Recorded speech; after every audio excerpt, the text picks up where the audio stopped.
Assalamualaikum warahmatullahi wabarakatuh, saudara-saudara semua. Apa kabar saudara? Semoga dalam keadaan sehat walafiat selalu. Ketemu lagi saudara dengan membuat sini dalam proses pembaikan kaki springbed ya. Kaki springbed ini awalnya sudah kebakar ya, hanya sebagian ya, kulitnya sudah terbakar, hanya bagian ujung saja. Tapi kita yang punyanya minta diganti karena sudah terbakar, maka kita lakukan proses penggantian. Pertama yang dilakukan adalah penambahan triplek bagian atasnya dan perbaikan kayu-kayunya. Kemudian kita lanjutkan dengan proses penutupan bagian-bagian sampingnya ya, dengan menggunakan karton.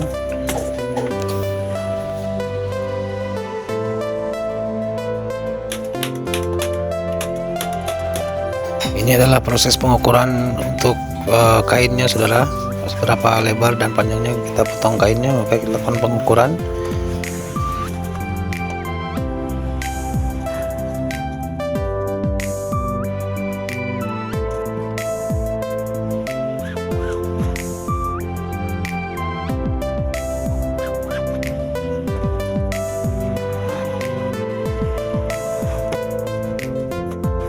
Kemudian kita letakkan kembali busa bawaannya ya, yang selamat tidak terbakar dan masih bisa dipergunakan ya, masih layak untuk dipergunakan karena dia hanya posisinya hanya untuk lembut ya, melembutkan ketika springbed diletakkan di atasnya.